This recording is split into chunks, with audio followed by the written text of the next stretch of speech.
جو پہلے درس میں عمر بن عبد العزیز رحمہ اللہ انہوں نے جو بدعت کے تعلق میں جو اتنا محسوس کر رہے تھے کہ جو اس زمانے میں ہم دیکھ رہے ہیں کہ جو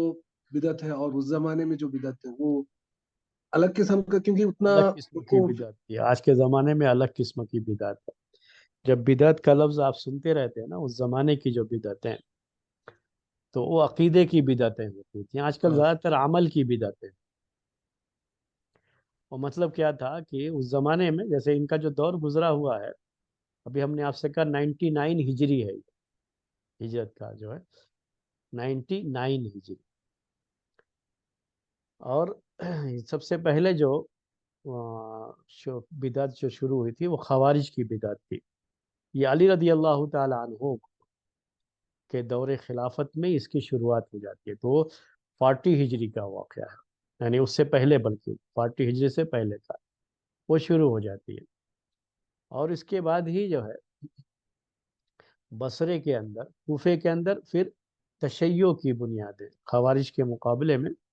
تشیع جو ہے یہ بھی ایک رائے، یعنی علی رضی اللہ تعالی عنہ کو لے کر کے غلو کرنا، وہ چیز بھی شروع ہو گئی۔ جب وہ چیز شروع ہو گئی تو ایک اور بدعت آئی، اس بدعت کو ہم جو ہے نواسب کی بدعت کہتے ہیں، یعنی ان کے مقابلے میں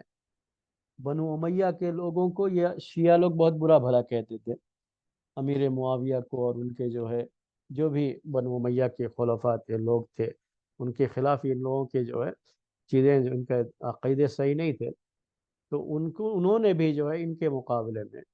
آپ جو ہے علی رضی اللہ تعالی عنہ کو برا بھلا کہنا شروع کر دیا، تو وہاں سے ایک ناسبی بدعت کہلاتی ہے وہ شروع ہو گئی۔ وہ سب بھی جو ہے اس سے پہلے ہی شروع ہو چکی تھی۔ ارجا کی ایک بدعت تھی، مرجیہ ہم جن کو کہتے ہیں، یہ بھی کوفے میں اور بصرے کے علاقے میں یہ بدعت بھی شروع ہو گئی تھی۔ اور تقدیر کا انکار کرنے کی بدعت، یہ بھی اسی علاقے میں، عراق کے علاقے میں شروع ہو گئی تھی۔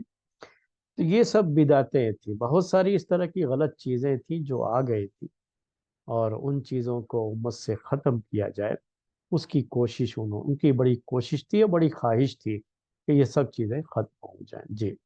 حالانکہ کوئی چیز مکمل طریقے سے ختم نہیں ہوئی، وہ سب چیزیں بعد میں بھی رہ گئی، اور یہ کبھی بھی وہ چیزیں بڑھتی ہی گئیں۔ بعد میں جب بنو عباسیہ کا دور آتا ہے تو یہ بدعتیں پھر سے بہت سر اٹھاتی ہیں، بہت پروان چڑھتی ہیں، وہ انشاءاللہ آئیں گی وہ باتیں آپ لوگوں کے سامنے۔ یہ بدعتیں جو ہے اس طرح کی بنو امیہ کے دور خلافت میں بہت کم تھی، اور بہت زیادہ ان کو پنپنے کا موقع بھی نہیں ملا تھا جتنا بنو عباسیہ کے دور میں ملا۔ جی، ٹھیک ہے، جزاک اللہ خیر۔